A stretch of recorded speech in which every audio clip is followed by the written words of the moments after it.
Rights to Ricky Sanchez podcast is presented by DraftKings Sportsbook. Sign up for DraftKings Sportsbook by using promo code RTRS. Download their top-rated app. Brought to you by Povorski Jewelers, where Rights to Ricky Sanchez listeners go and get engaged. Big Barker Therapeutic Dog Beds. Get yours at bigbarker.com/Ricky. And Kinetic Skateboarding. Get 9.1% off your first order with promo code Dave Silver. On the show today, the Embiidless winning streak comes to an end.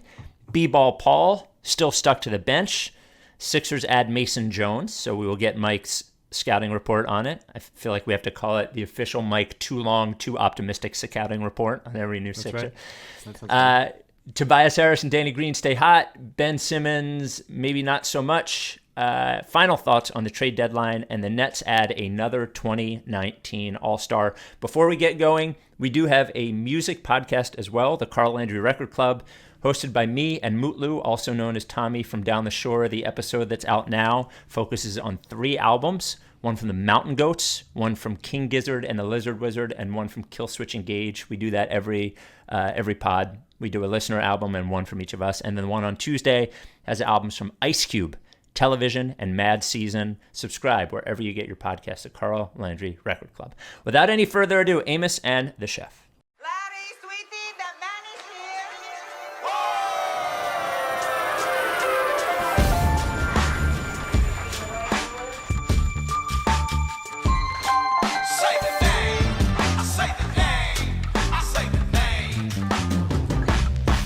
We were right, y'all.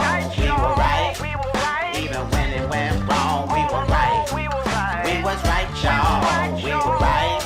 So say the name. Say the name. We were right, y'all. We were right. Even when it went wrong, we were right. We were right, y'all. We were right. So say the name. Say the name. Say the name.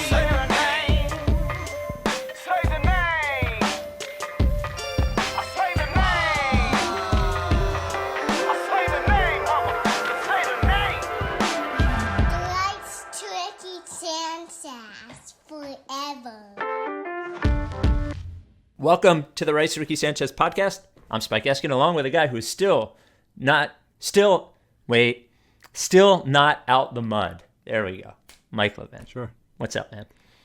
I want to start with Mason Jones. I'm very excited about Mason Jones. I really am. Mason Jones, Iggy Brasdeikis is not like you were faking one of my guys. Yeah, you were faking it. I don't even think I'm fake. I like talking about, I just get excited about new guys. I think he's fine. I think Iggy Brasdeikis could just have a body and the intensity and motor to stick, but I'm not that excited about him. Mason Jones I'm excited about. We're starting with Mason Jones. I love it. We're leading with Mason Jones. Go for it. I do believe I talked about him a decent amount on the draft podcast. But really interesting player. So first of all, he was college teammates with Isaiah Joe at Arkansas. He grew up I believe, youngest brother to Matt Jones, who played on the Jahlil Okafor Duke basketball team. Okay. Was kind of a role player there. Was sort of like a spacer, and I think he was a senior on that team. And his older sister is also a D1 player as well. And so I think he grew up. The story is that he grew up like not really caring about basketball. Didn't play basketball until his senior year of high school. Was out of shape, was depressed, and then picked it up and went to a prep year, got his weight down, then went to junior college and played, and then transferred to Arkansas, and was just awesome. And he kept getting better over the years. Like, he played 2 years at Arkansas. He's 22 right now, but like, what's his comp? Look at his stats at Arkansas. What's his comp? Like NBA, what am I thinking of? What kind of player am I thinking about? I would say modern, hyper-efficient Evan Turner. Is really weird. It's a really weird player. You look at his numbers and you can watch him play. He gets to the line a ton. Like as a I want to say freshman. He transferred from a junior college. So whatever they listed him as, sophomore, junior, he got to the line 4.2 times his first year playing D1 basketball. 4.2 times a game. Senior next year got to the line 9.1 times per game, and 9.1 obviously is a good omen for Sixers fans. Just the number that we all know and love. Of course. And while getting to the line 9.1 times per game, he also shot 6.3 threes per game at a reasonably high clip. So like the body's interesting. He's not crazy athletic, but he just gets to his spots, and he's still getting his body in good shape. He was on Houston. I think that they did not draft him, but then signed him to a two-way and then waived him. I don't know exactly what happened there, but certainly has potential. Really interesting player. I mean, scored over 40 points like a couple times in college. He was really like the motor of that Arkansas team, and Isaiah Joe was just kind of the guy flying around screens and taking a bunch of shots. But really, really interesting player. I don't know how what his role player situation would be, because he was like the guy at Arkansas. But there's like a decent amount of potential there, and I'm really excited about him finding things out. And, why do you think he's just floating around? Like why? With the number of teams sort of tanking, well, they just waived him. Yeah, they waived him. I think they waived him on the two-way and then signed him to a 10-day, and then the 10-day expired and they let him walk. I don't know. I mean, I think maybe they, Kevin Porter Jr. has a similar kind of ball dominant skill set where you can get to the line and shoot threes type of thing. And maybe they just wanted to, I don't know. It could have been a personal thing. I don't know. But they had he wasn't available for that long. Yeah. It's really, I mean, I'm very high on Mason Jones. It's I mean, and especially take over a game up or down 40. Like that'll be a fun trip, which we had some of last night. We got a little Rajon Tucker action. Yeah, and so did. now with Arkansas's Isaiah Joe and Mason Jones and now Rajon Tucker as well, who went to Arkansas Little Rock. That's a lot of Arkansas on one team, which is a fun little wrinkle. Got to bring Corliss Williamson and was it Scotty Thurman? Bring him in. Yeah, Scotty Thurman maybe. Was he on? He was on that Arkansas team, right? Scotty Thurman. I don't remember. That's before my time. I think he was.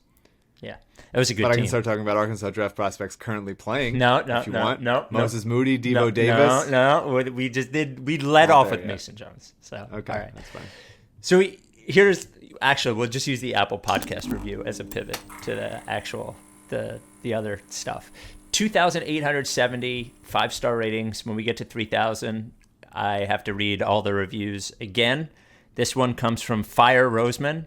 He says, "Fire Roseman," subject line, and the review, "Please fire Roseman." So there you go, little Eagles within our control, and yeah. And we'll take it under advisement. Yeah, for sure.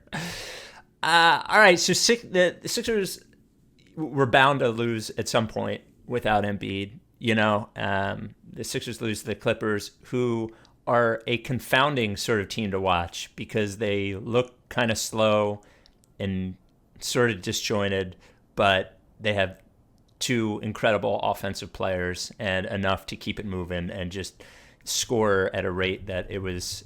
And look, the Sixers did not put up much resistance against the Clippers, I thought, defensively. But when they can't, without Embiid, when they can't stop the other team, they just don't score enough points to beat a team like the Clippers, and they weren't stopping them. And I think, Dwight Howard getting himself thrown out of that game and not having Tony Bradley and then fucking Mike Scott playing however many minutes as your main center. I don't know. It was bound to happen. There's a lot of bad things all at once. Yeah. Dwight Howard getting thrown out of 2 games in a row is really impressive. It's really very nice. Both LA games, Dwight gets tossed. That is such a treat. Just begging Doc to play B-Ball Paul. And he won't. Congrats, B-Ball Paul, obviously, for getting a standard NBA contract. He's got 2 more years after this one, basically at the minimum, so that's very exciting. Doc not playing him was confounding. Was an odd choice and frustrating to see Mike Scott play as much as he did and not play well. But yeah, I mean, this was a game I was totally fine losing. They were bound to lose some of these games. Was very enjoyable that Dwight got tossed from 2 games in a row. The refs must hate him, man. They just hate him. It's really good. It's great. It really is. It's perfect. He is just relentlessly Dwight Howard, I think. I'm shocked every time one of his free throws go in. Like he's never been a good free throw shooter, but he does look like he's worse than he's ever been. I don't know if the numbers support it, but just fucking flinging it up there like 100 miles an hour. He is so annoying. So he will eventually cost us a playoff game and win us a playoff game. I think it will even out. That is my guess. at some point. That's fair. Yeah. That's fair and reasonable. Yeah, I mean, I don't know. How many minutes did Mike Scott play? It felt like 40. It felt like over. He played a triple overtime game. Yeah. Somehow. Yeah. Well, so I want to get to an email actually this comes from John.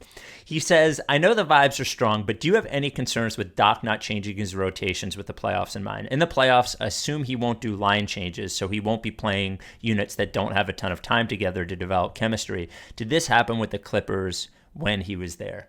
So we do see it's funny. On one end, Doc sort of rides hot hand. On the other end, he does seem kind of oddly stubborn with some things. He does like Mike Scott a lot. He did play a lot of minutes. Now, it's not like if Mike Scott's playing with Ben Simmons, you can say either one of them is the center. It doesn't matter. But if those two guys are your bigs, or Harris was the biggest guy on the court at some point, it is not going to work. I wonder if just B-Ball Paul has not practiced with them enough to know what they're doing on defense or anything like that. And then B-Ball Paul turns around and has one of the worst turnovers in Sixers history. At the end of that game. That was pretty tough.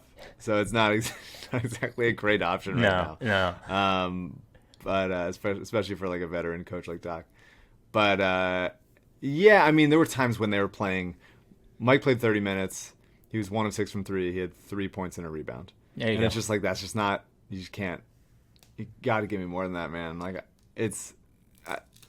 I know he's there for his floor space, or we're asking him to do something that he's really not comfortable doing, and it's fun to see Ben as a small ball 5 and let him screen and roll, and he has been screening and rolling a lot more without Embiid out there, and it's interesting, but yeah, I mean, that's an untenable thing. They played some Mike, because Ben was in foul trouble. They played some small ball 5 without Ben there. Yeah, with Harris, and it was it was Tobias, Mike, Danny, Seth, and Shake or Korkmaz, and I was like, who is covering anyone on this team? Like, I'm the biggest Tobias and Korkmaz defense guys there is. But you can't be making them. They're not your guys. They got to be the secondary guys. We got to have some real defensive heft in there before. It was tough. Well, yeah, Dwight getting thrown out. I think at the same time you cannot blame Doc Rivers for last night and wonder if he'll get a little too stuck on what he does and not. He's not known as playoff adjuster guy. Let's put it that way. That's not what he's famous for, as playoff adjuster guy. But I do think just simply playing people fewer minutes. You know, I don't think he's gonna go to a 10-man rotation in the conference finals. You know what I mean? Yeah. And now that George Hill's there, then it becomes a little bit more tenable defensively and creation wise. I think it'll end up being whatever two or three bench players are playing well, plus Dwight or a backup 5. Which, speaking of, during this podcast, Gorgie Jang was pursued by the Sixers, in addition of a number of other teams, and will sign with the San Antonio Spurs. That's weird, I guess. I guess he'll get minutes there. There's a starting spot there. Yeah. It is upsetting because I harassed Sixers Adam. I saw the text. Yeah. Sign it. He really put me on blast. Yeah, he did. Just freaking going there and searching text for all the Gorgie texts I've ever sent him in our whole friendship. He goes and posts the whole thing. Who does that? Sixers Adam. Very excited. It was good. No, it was a good tweet. I deserved it. That's fine. We should have gotten Gorgie, and I blame Adam now. Congrats to Matisse Thybulle on maybe breaking out of the AU curse. AU writes an article that says that Matisse Thybulle's play is what is making him believe that the Sixers can win the championship. Points out Matisse Thybulle's three-point shooting. Thybulle then goes 2 games without making one, has now made 1 3 in 3 games. So congratulations to breaking out of that from AU. But, you know, it really does show how much volume really plays into three-point percentage and the value of it. Because if you're shooting 36, 37%, and you're only shooting 2 times a game, the normal ebbs and flows of three-point shooting can have you not hitting a 3 for 3 games. You know, like it's a big difference between somebody like Green or Covington or who will shoot 10 or 11 threes in a game and shoot 36 or 37%. And that is enormously different from only shooting a couple of times. And I continue to think that that is the one thing that can turn Matisse Thybulle from a sort of a gadget player into a, really just like a younger Danny Green, is being able to shoot threes. Is like he's got to be able to launch 6 a game. He really does. Yeah, I mean, I think he's getting more comfortable. I think there was a nice take that he had. He's flashed a couple occasional weirdly interesting finishes around the rim that I'm intrigued by. He had one last night, I think with his left. But yeah, I mean, that's everybody knows that's the Matisse situation we're operating on. He had a really nice block on Paul George on a 3. He does what he does. Like at this point, he does what he does, and in the playoffs, because he's not going to be shooting 6 threes a game in the playoffs. Otherwise, I think Doc will be upset. Honestly, I think it's just going to be like, hopefully in a given series, the 10 to 12 threes he takes, hopefully he shoots them at not 0. Yeah. And if he is, then he's worth playing. Then, and if he misses them all, then that's tough to overcome. It's just all off season. Just shoot a billion of them. Just a fucking billion of them. So I would love Zero Dark Matisse from a vlogging standpoint. Not that guys can't have their inner life and they can't have traits, but if he does a big vlogging tour next season and comes back and still isn't a serviceable 3-point shooter, then it's going to be like, well, do less of that. Yeah. Do more of the other thing. One of them is your job, and you need to be good enough at it. It'll turn Mike into, why are you doing X? You should be practicing Y. Yeah. No, I'm also getting older. As you're getting worse at reading. I think that's probably, that ad is probably later in the podcast. But we'll make sure it's in there. Make sure do the job. Yeah. Do the job, Matisse. Just do your job.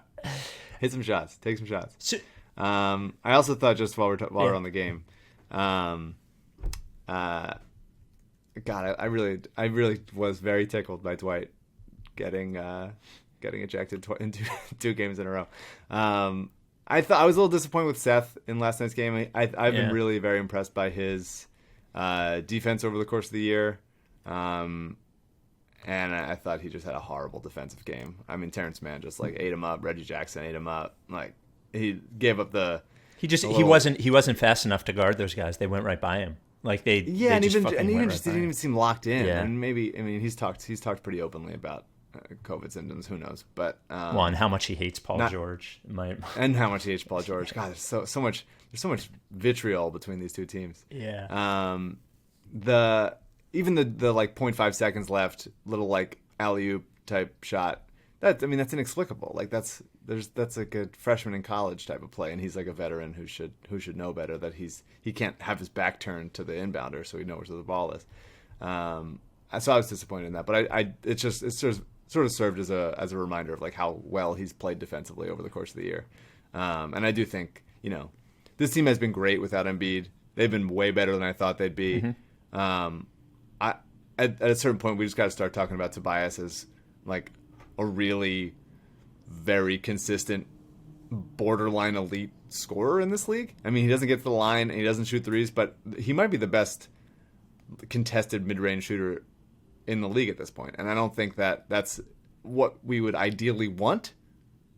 Not exactly the perfect skill set around Simmons and Embiid, a guy who like also wants to get in the post and hit mid-range shots, but when he's hitting them as effectively as Tobias is, and like starting to create a little bit more for his teammates, there was one play. Tobias obviously got hot as hell in the second quarter, and then there was one play I think earlier in the game where Tobias had his guy set up for a little fadeaway, and somebody else ran at him, and he just kind of felt that someone was open, and he made an almost blind pass to Danny Green behind him in the corner. Just turned and saw that, like, Danny's going to be there. And I think that was, Tobias showing more creation ability than he has shown in previous years. And I like him developing that skill set. And also just, like, guys building trust and knowing where they're going to be on the court. and having that level of consistency where for years of Sixers just changing lineups in and out around Embiid and Simmons, the fact that it has been pretty stable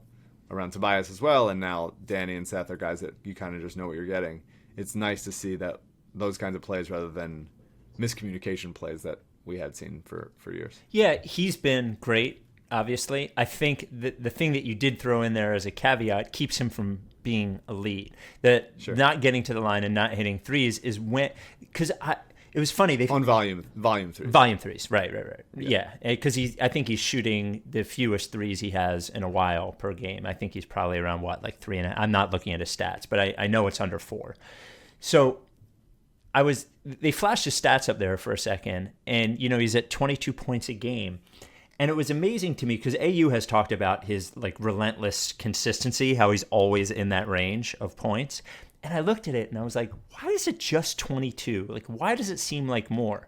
And that's why he can go off like he did and still just end up with 29 because he's hitting so many 2-point jumpers, and that he is a great complementary player. He might not be the perfect complementary player to your point, like with Ben and Embiid, but he has maximized what he does well.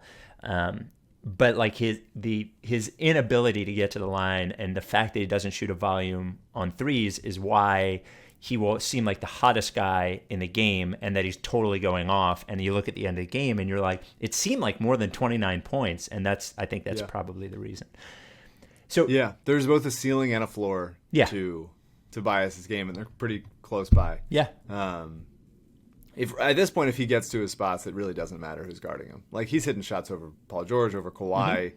Like, they're contesting really well, really hard. It's not like he gets a ton of lift on his jumper, but he just has, if he's in his spots, like, 12 feet around the rim, they're going in, and it's cool to see that how much better he's gotten and how much more comfortable he looks this season. Mike, over the last several years of the pod, as I've become known as a pet guy, most notably a dog guy, I get a lot of people who get in trouble with their pets. Like, they have a GoFundMe, they need, some expensive surgery, and I help out. You've noticed that, obviously, right? Sure. And one of the things that, like, obviously there are things that you can't that you have no control over, obviously. But one of the things that I think about every time I get these is how little we think about our pet's health, aside from the annual, you get your dog or your cat, their annual vet visit, you get them their shots, you give them their flea and tick thing, you take a look at their food, and then that's it. And Big Barker dog beds is one of these things that is important for your pet's health, but you would never really think about it, right? Because you see your dog sleeping on the floor or on the couch or sleeps in your bed, or a lot of times sleeps in this shitty dog bed that you get. And your dog looks comfortable, so you figure that the pet is, that your dog is fine. And the truth is, Mike, your dog is not fine. No. If he's sleeping in one of those beds. He's not fine. And the thing about sleeping in one of those shitty beds is that the effects of it sort of build upon themselves. And you might not notice when your dog's 2 or 3 or 4, but as your dog Rebel's going to turn 7 in April. As your dog gets older, and there's the sort of additive effects of this, it's just like humans. If you don't treat your body right, eventually it will all catch up to you. And it is the same with the bed that your dog sleeps on. Get your dog a real bed. Get your dog a bed that's going to support your dog's joints, so when your dog gets older, and I'm not even talking about old, I'm talking about older, 5 years old, 6 years old, that your dog's joints are in better shape, that mobility is better, that your dog is healthier. BigBarker.com/Ricky. BigBarker.com/Ricky is where you go. You get the Big Barker dog bed. You get the processed pup patch.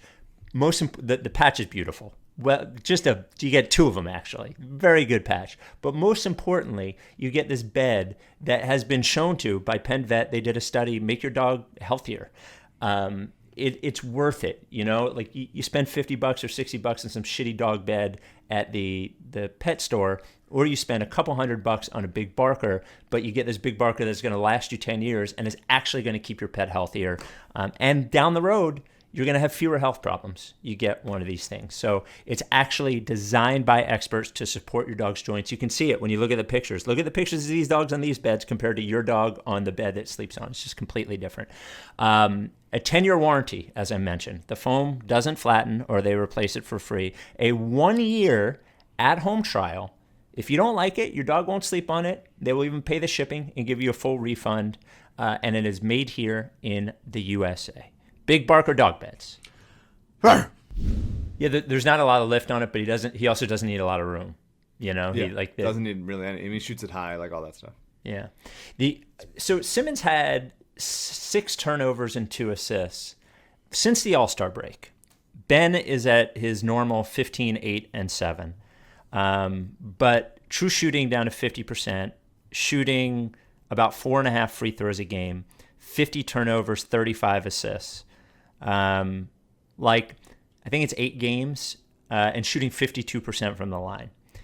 So as good as he's been on defense, I think as much as we praised him for his sort of like that pre-All-Star break run, we needed more.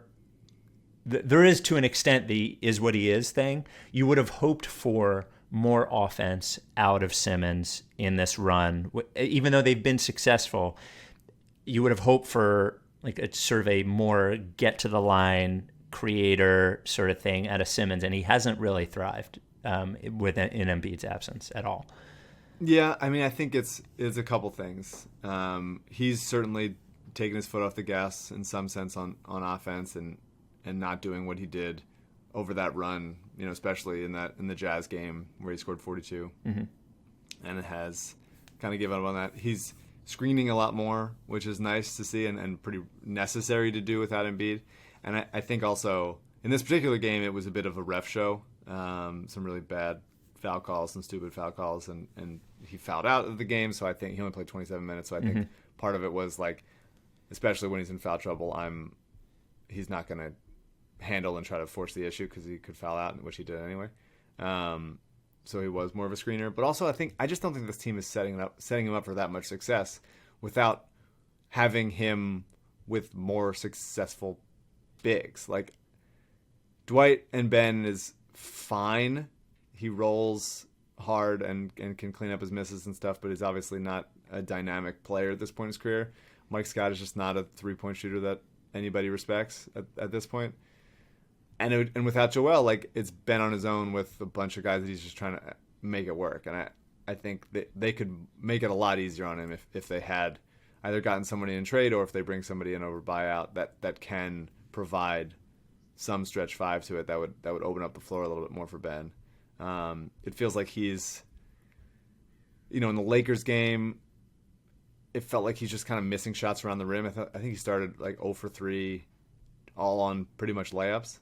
And I think that there's some of it of just like he's just not that skilled at getting fouled, and he's not that demonstrative of dunking over guys still, although he's done it more over the year. Well, around the rim, it's interesting because when he's dunking, he's great, but when he's not, he doesn't have like that guard sort of touch around the rim when he's laying it in, so it's always like this. If it hits the rim at all, it doesn't seem like it's going in. Yeah, sometimes. Yeah. I think when he's on, the touch starts to look better, and he's got that little baby hook and stuff. I think he's just gone through a little bit of I'm carrying the team defensively as a, whatever you want to call him, a small ball 5 or like an anchored 4, whatever it is.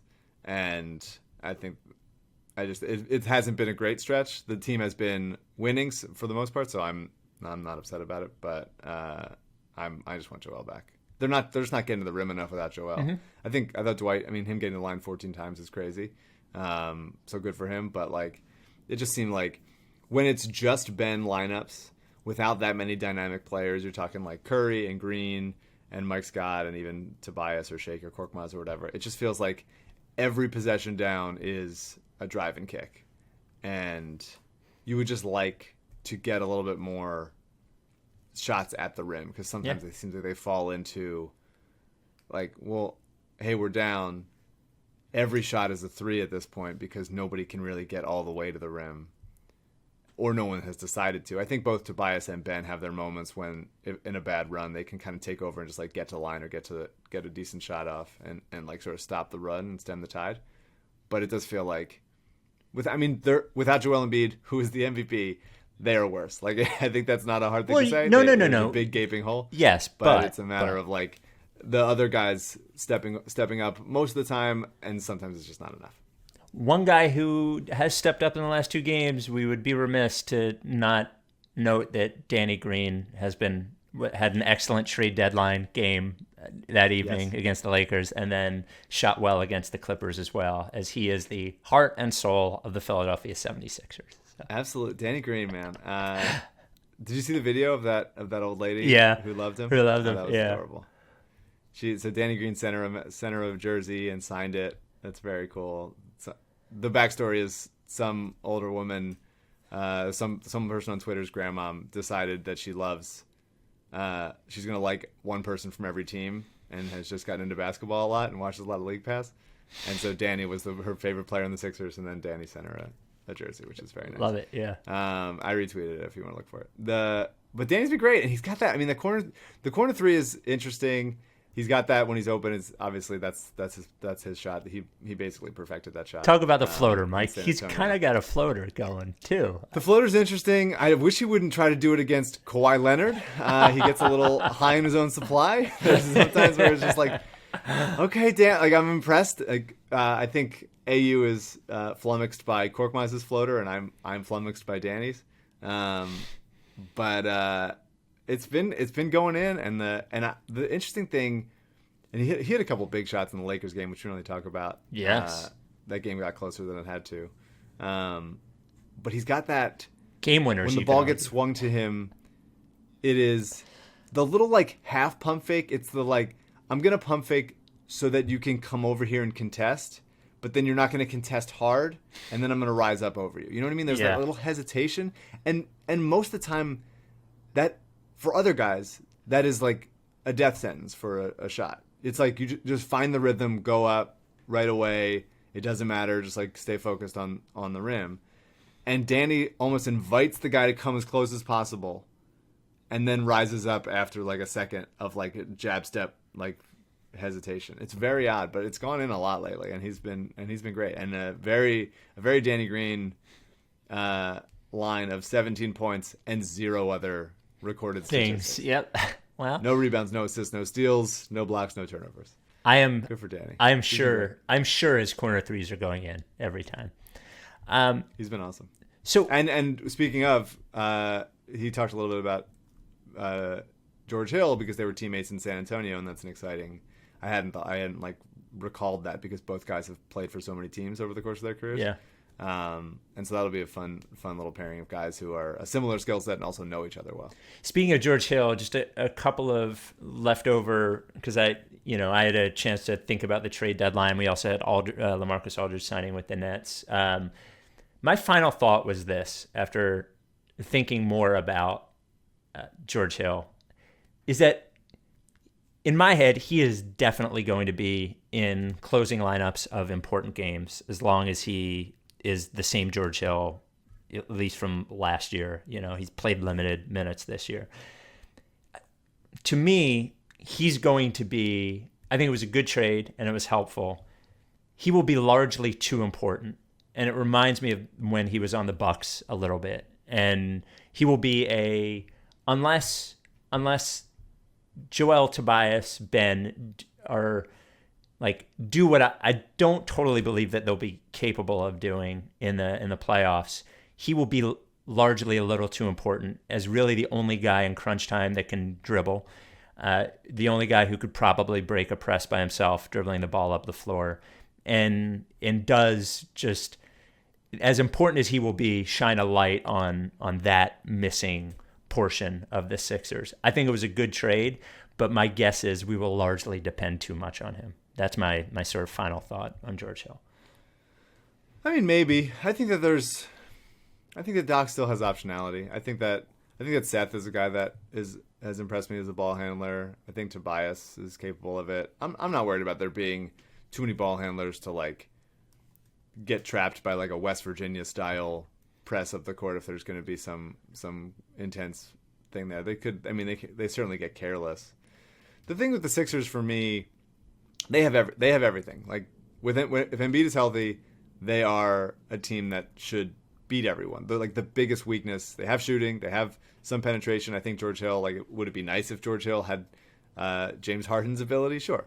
Or Kyle Lowry's? Absolutely. But at the price and while still preserving the future, I think the Sixers are as good as they could reasonably be now while still having like sort of a coalition of possible moves to make in the future for a, whatever next star becomes available. Yeah. The biggest weakness is like transition defense. Like, that's not their biggest choice. Their biggest weakness is a guard. No, but I'm saying like what they don't do on the court. Okay. Well, like they have a good offense when Embiid is in there, especially with the starters. They have a great half-court defense, one of the best in the league. They lead the league in transition offense, and they just like don't get back a lot of times. And I feel like that feels, to me, hoping maybe more than believing, that feels more like a regular season thing, where in the playoffs it's just a choice to, okay, we're gonna get back. We're not gonna allow this to happen, whatever it is. Yeah, there's barely any transition offense in the playoffs. I mean, anyway. And so I just feel like you look at the Sixers 1-10. If guys are healthy, playing whatever as many minutes as they need to in the playoffs, it's hard. You're counting on guys that are not truly tested. It's not like Seth has had a ton of playoff success. It's not like Shake and Matisse and Korkmaz have. Guys can certainly go cold. But I just look at the team and I'm like, there's not much. I've obviously talked about a back of five, but like there's not much to do aside from like go win the whole fucking thing. Like I feel like if they went and got like DJ Augustine or Jeff Teague, like that's just it's introducing another problem. I think that they could get like a quicker jittery guard, Ish Smith type of thing. But then it's like, well, then how are you going to hide that person? I think at this point, George Hill was the best kind of acquisition to get with the added carrot of, tradable contract for next season, where they can just match up with everybody, score however they want, get the ball to Embiid, kick out the shooters, drive for Simmons, like get fouled. Like there's just a lot of options with the team. And if Tobias plays as well as he's been playing, it's hard to see. You're watching Brooklyn add every All-Star from 2009, but I think the Sixers are the better team. Well, every All-Star since 2019, not 2009. I mean, Aldridge and Griffin were All-Stars 2 years ago. So were they really? God, yeah, it feels like so much longer. They were. Yeah. Blake, I knew. LeMarcus being an All-Star that's a bad era. I think you maybe misunderstood what I was saying. I don't think they should have added DJ Augustine. I think that on the whole, the fact that George Hill is their best guard is the problem. Like that will hold them back. Assuming they don't win the championship, that will be the issue. Now they could defense and Embiid their way to a championship. I don't think it's likely. I think it's possible. But I think that they are the big piece away, not necessarily a small piece away. That would be maybe we see that in the offseason. I don't know. Yeah, they certainly tried. I mean that's the hope. I'm not saying that I just think that like Tobias is capable of getting a shot, Embiid is capable of getting a shot. Simmons has shown times where he is when he decides to be, and obviously is more versatile than most other guards and stuff. But they have guys who can score, and whether it comes from someone who labels themselves a guard or is like under 6'4", like that to me doesn't super matter. And we have seen Shake like take over games. Like Shake was hitting shots over Kawhi last night. Like, obviously there's sloppiness and some ball hogging still, and I'm a little confused by the Shake and the bench lineups when I don't know if they like or dislike that it's Shake, just go do your stuff, pal. Like it seems sometimes when he doesn't pass when he brings the ball up, and I don't know if guys resent that or if that's Doc telling him like go be Lou Williams or something. But I mean, he's done it. And so I think there are guys. I think there is.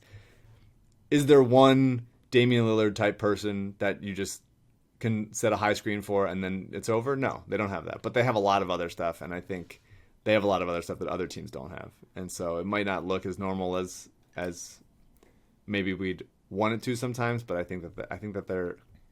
I really do think they're as capable as any team, and now with George Hill, like significantly deeper and with options on both ends of the court. Mike, as we've talked about, one of my favorite things is watching LL Povorski on Twitter.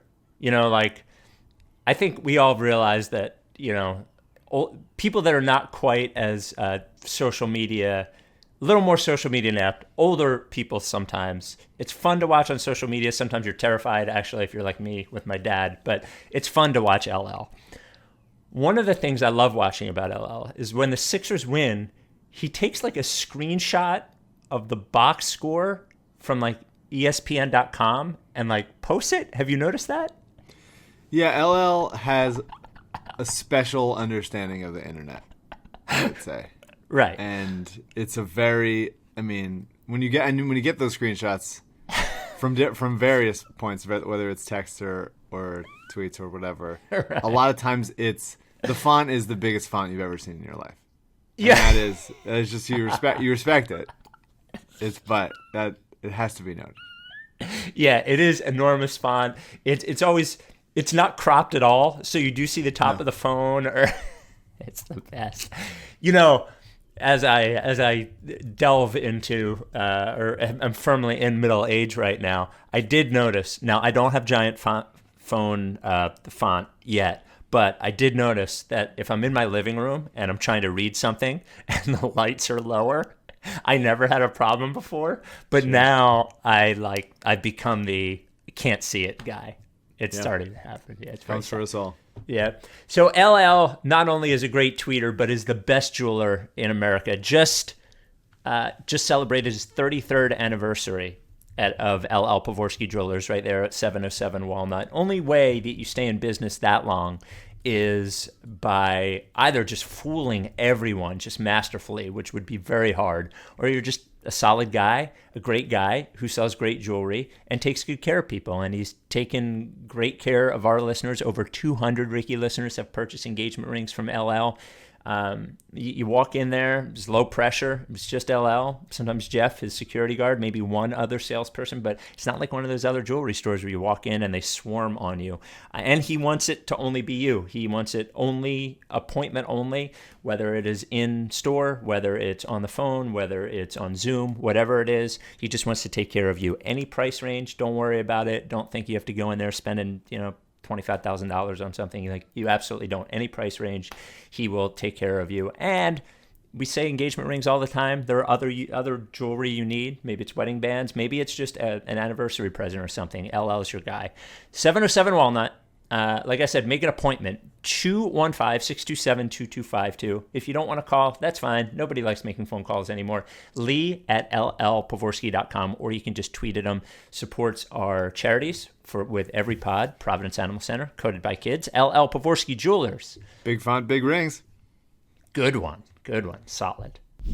One quick thing about LeMarcus Alrdidge. It is funny to see people to see like Sixers fans say, at the same time, well, that's not going to help the Nets at all. Like, he's cooked, yada, yada, yada. And then they're like, hey, why are we playing Mike Scott 30 minutes a game at center? And you're like, well, like, I also don't think LeMarcus Alrdidge is going to win them the championship. But it would be nice to have, like, I would take 12 minutes of LeMarcus Alrdidge at, 5 over Mike Scott, maybe. So I don't think it wins them a championship. It is a nice luxury to have, I guess, though. Sure. Yeah. Something bad has to happen in Brooklyn. Like, there's just too many. It's too much like the Steve Nash, Dwight Howard Lakers. Except they're way better. Or like the Gary Payton, Karl Malone Lakers. That might be a more accurate description, I think. Yeah. It just feels like we're watching freaking what's that? What's the old? Is it Red? Is that the old movie where like it's Bruce Willis and like Helen Mirren? And all the old people are like coming together to like shoot up a I don't know, go to war with Russia or something. I don't remember. Wasn't that the Valentine's Day movie? Weren't there a million stars in that one too? A million. That's a different situation. Oh, okay. But this is. Yeah, I mean, I don't know. There's got to be bad personalities there. There's got to be weirdness. Steve Nash is like a rookie coach. Like, there's got to be something fucked up there. And like if this means they're gonna stop playing like Bruce Brown or more shooters so they can have like a lineup of only guys who have made an all-star team before. I don't know. I just don't know. I just can't. It can't work. And like Kyrie's doing what he does. Like he left the team for personal reasons. Durant hasn't been back in forever.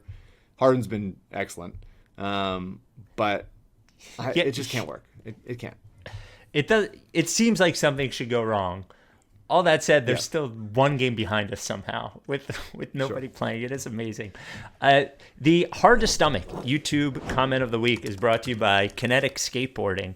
If you're going to buy sneakers, buy them from a local business like Kinetic. Don't just hop on fucking Amazon or something like that. You're going to buy a pair of Vans, Converse, Nike, they have all those things, and they have shoes that you're not really even going to find anywhere else.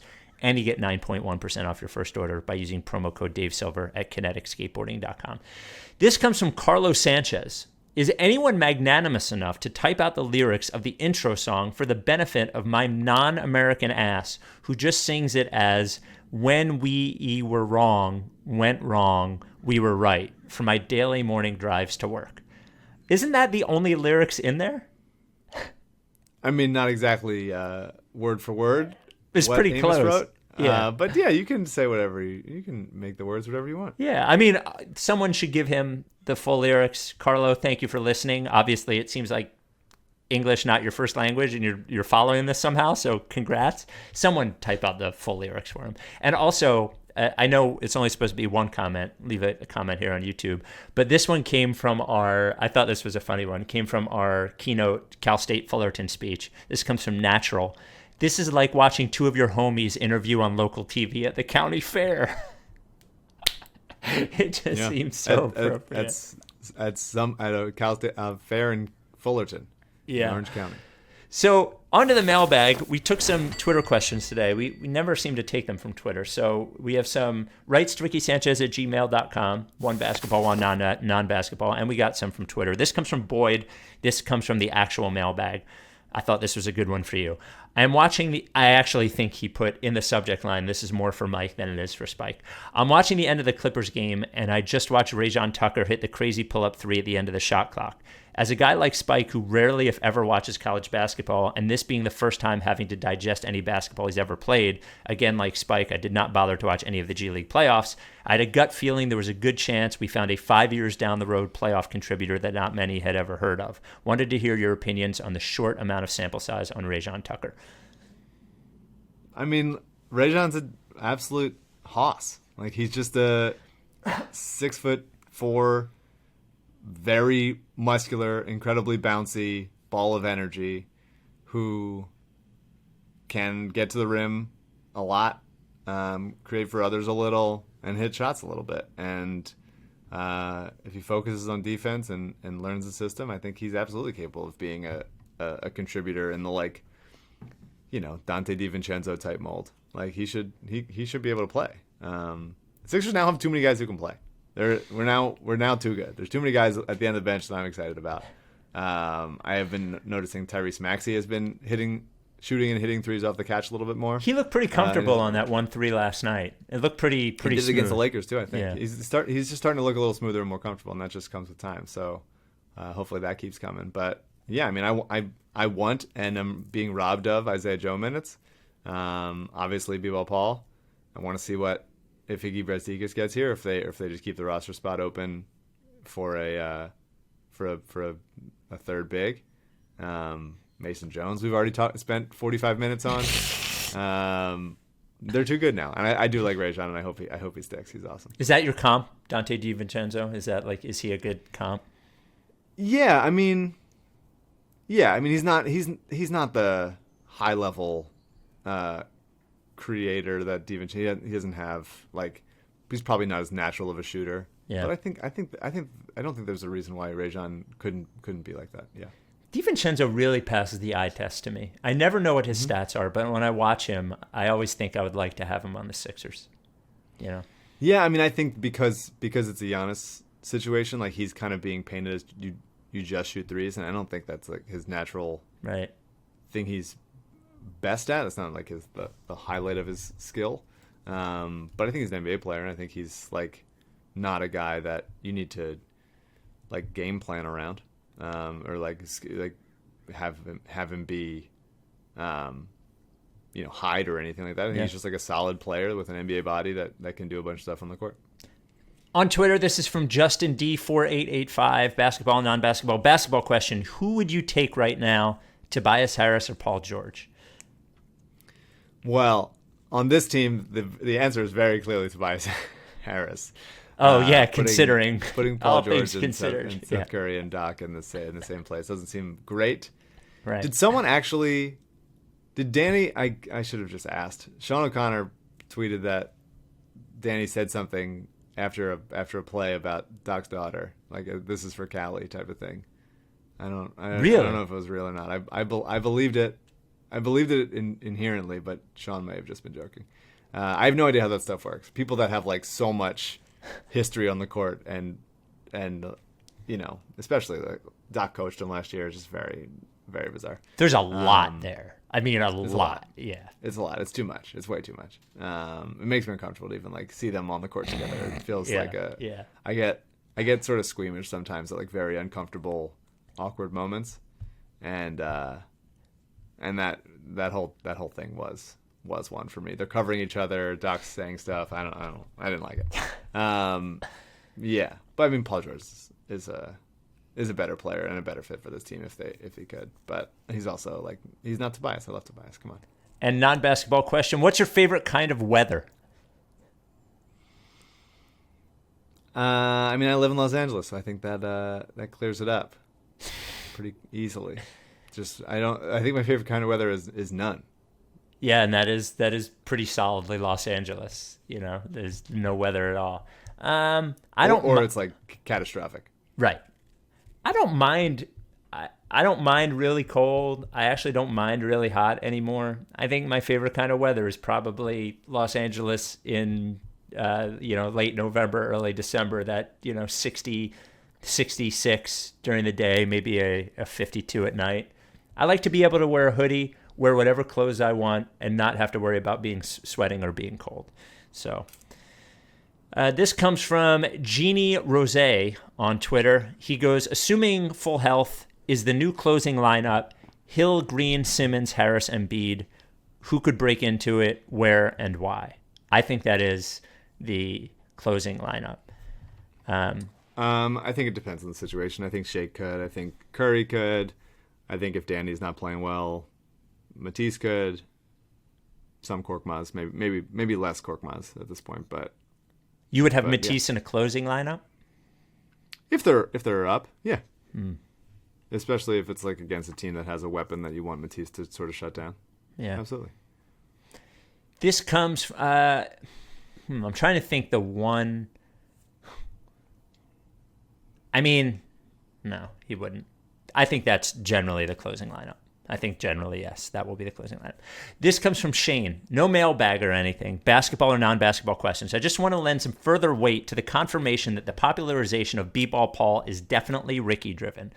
It hasn't even occurred to me that the nickname gained popularity in any other way. Impossible. Normal beat writers and TV programs aren't digging up second-round picks' Twitter handles. The pod definitely was the first place that 3 quick syllable punch of a rhyme got into spoken word since 2012. Obviously, this is Ricky-centric. It's not even a question. The first time I heard it said on the broadcast, it was obvious that he was reading off some prep sheet that a 20-something staffer handed him and was like, no, yeah, for sure. Everyone is really calling him B-Ball Paul. It's huge, totally a thing, very well known. Whatever successes come Paul Reed's way in a Sixers uniform, and however large this nickname becomes in popular culture, we'll always remember where it started. And even if it was populated due to other means, it wasn't. Important to remember that. Hashtag B-Ball Paul for life. Oh, P.S. Maybe incorporate B-Ball Paul into the Ruth Bader Ginsburg Embiid tattoo. Seems fitting. I mean, look, if the tattooees want it, I'm fine with that. But it's your design, so Sure. I'll take it under advisement. we have our first draft of that design coming by the end of March from Tim Pangburn for this. Yeah. Oh, wow. This comes from Jake Megida on Twitter. How much run does B-Ball Paul need until he's taking over Mike Scott's starting spot? LOL. Also, today's my birthday. What's the best, weirdest birthday gift you've ever been given? B-Ball Paul, I don't think, has much of a chance to become in any sort of rotation this year, given the compact schedule, and Doc Rivers seem to not enjoy nonsense, and B-Ball Paul is still a little nonsense driven, I think. Yeah, he's got a lot of nonsense to him. Yeah. I love him. I think he makes things happen on the court, and just he's just an impressive defensive player. Certainly not conventional. Certainly can get scored on, but like he gets his hands on everything, and he's strong. There's some more Jonah Bolden to him than I want there to be. Oh boy. And I love him. He's a better defensive player by a lot. It doesn't take. It was not going to take like moving heaven and earth to make B-Ball Paul a small ball 5, because he kind of already is one. Jonah Bolden, you had to like teach how to stand. And Jonah Bolden was much older at the time, right? I mean, how old is B-Ball Paul? Not that much. Oh, really? I think Paul's 22 already. Oh, really? 23. Oh, that's not great. He's not crazy young. Yeah, that's not great. Let's see. Oh no, he's 21. I'm wrong. He's 21. He turns 22 in June. Okay. He played a few years at DePaul. Yeah, we don't talk enough about how B-Ball Paul also went to DePaul. Like, it's not. We need to like that. It's crazy. It's wild. It's wild. It's almost B-Ball, like DePaul, Paul Reed. It's almost like when Nerlens got drafted by New Orleans. That was very close. Yeah. And it's like so close that it's like, well, this has to be some sort of gimmick. Like, is this the circus? What are we doing? The gimmick of being named Paul. Yes, and it's too gimmicky for me. What are we talking about? Whether he can work into a rotation. I don't think he can. Not this year. I think it is. While I'm glad for the vibes that Mike Scott stayed, like, he is just not good at anything right now. He's just not. He can get hot from three, sure, and it's nice when he makes one, and they at least contest them. They're not like standing back like he's Dwight or something and just like begging him to shoot those. But it's tough to watch because he's so not dynamic and he's so overmatched. Like, they played Denver on. And we love him so much, by the way. And I love Mike. Yeah. He's great. He was great on the podcast. He was awesome. And then he better wear our jersey to the finals, the hockey one. Yeah. But they play Denver tomorrow night, or in 2 nights. How are they going to cover Jokic with Mike Scott? Is that happening? That can't happen. So I think it needs to be, and we'll see when if they do, and they should. Well, they got to put Ben on Jokic. Just for. I don't know. That's interesting. They need another center just in case Embiid or Dwight gets injured. Obviously, Embiid has done that a lot, and Dwight is 35 or whatever. So like, you need to have another center you trust. But until then, I think B-Ball Paul should play. Like, I'm not just saying it. I think you limit his role. You tell him what to do, just like screen and roll, and like shoot when the ball comes to you occasionally. And just attack the rim and run like hell. Like, he really runs the floor really well for a big. I really think he should play. And Doc's interesting because he's a guy that's both set in his ways and also getting the most out of his players right now. There was a Morey quote after the deadline saying, Doc has pushed every right button this year. I challenge you to find a player on our team not playing at the best level of his career, which I think is kind of right. I think it's hard to argue with that. And yet, there's like a stubbornness quality to him that I think most longtime coaches have. Paul should play, like, and you make up, and the mistakes happen. But like, what he gives you, if you're allowing Matisse to play despite the mistakes he does, I think Paul also should play over Mike. Well, remember though, it took Doc a while for Matisse to play with those mistakes, and there ended up being less mistakes. Like, beginning of the year, Matisse was out of the rotation, and it almost seemed that was injury. That was because of injury, I think.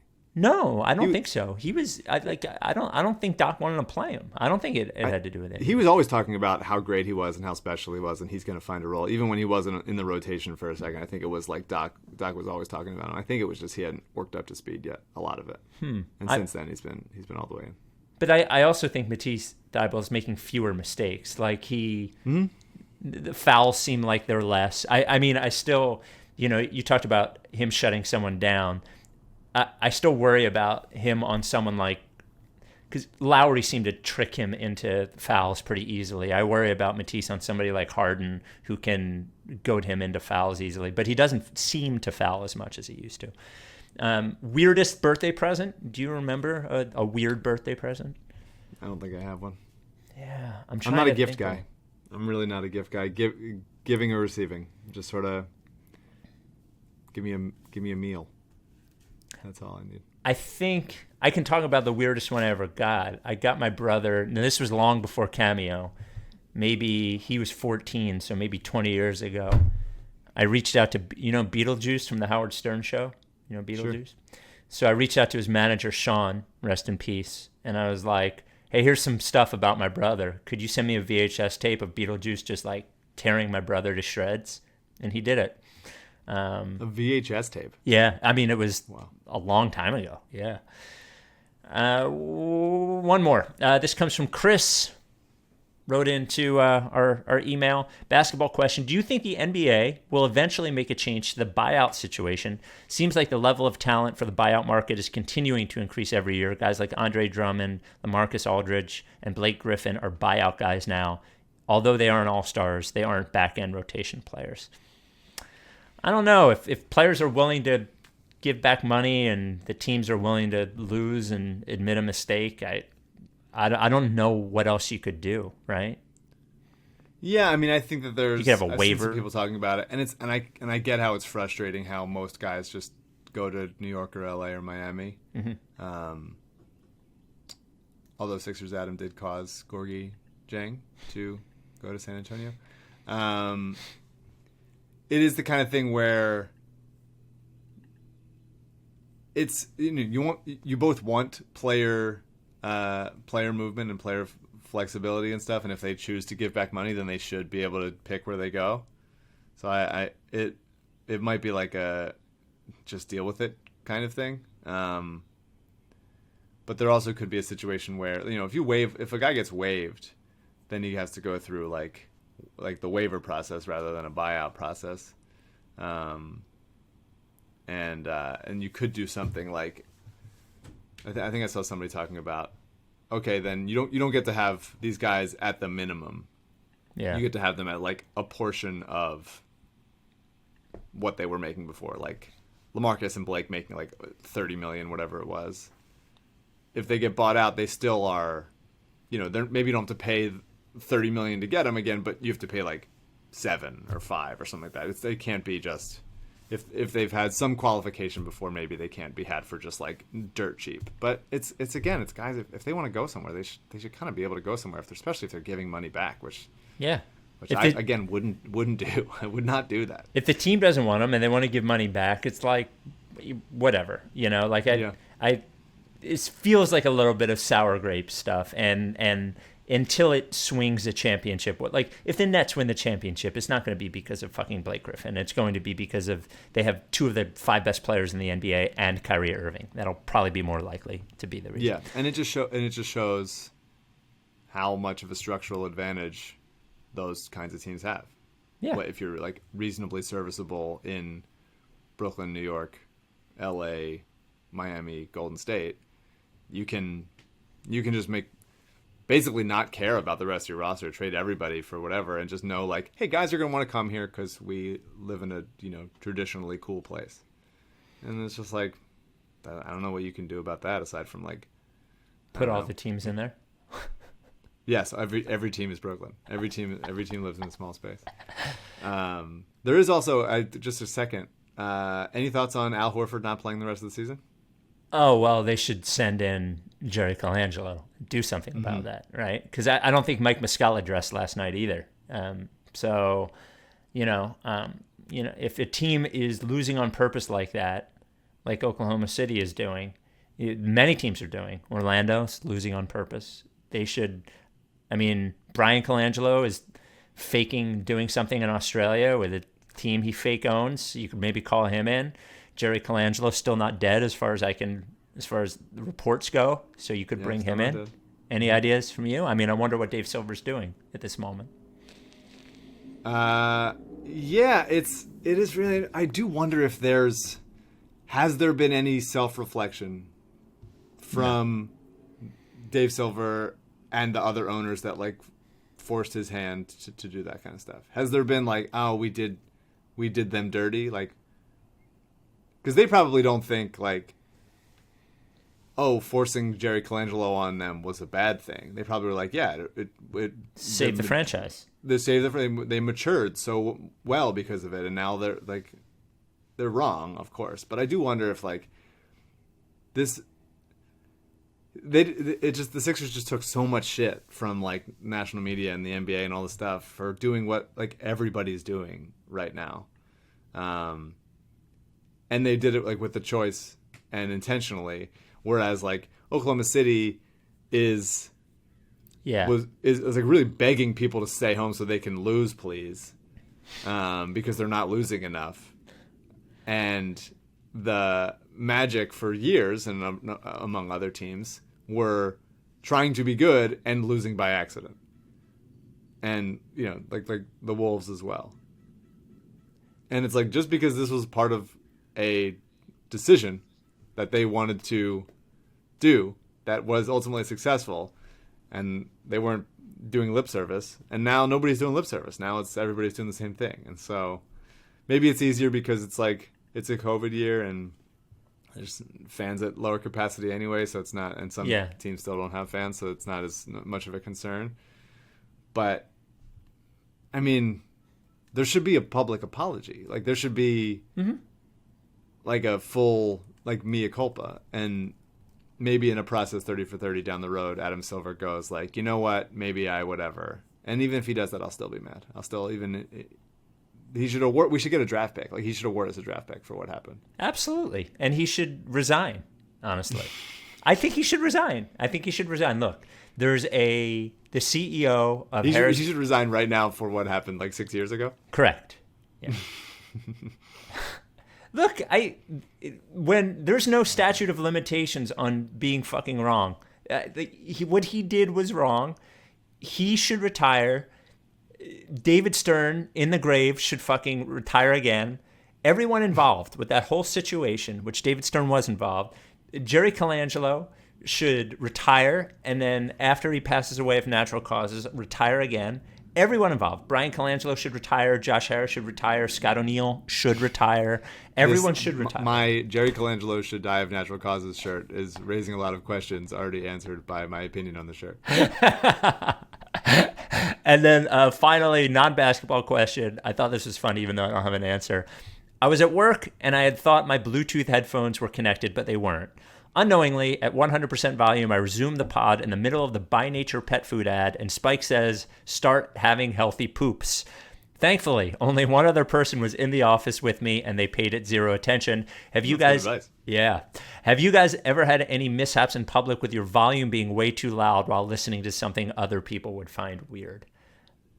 I mean, I've had autoplay ad problems before when I shouldn't have been watching anything, I guess, but that was it. Yeah. It happened 3 days ago. I'm in a Zoom room trying to pretend like I'm being a very good writer, and all of a sudden friggin' Greg Gumbel is announcing the start of the game. It's like, Greg, chill the fuck out, man.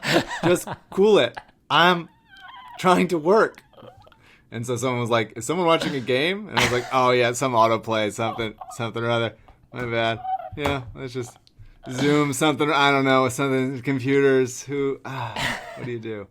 Yes. You got to treat it like a fart and blame somebody else. You got to, No, but your screen lights up when it says it's you. Oh, right.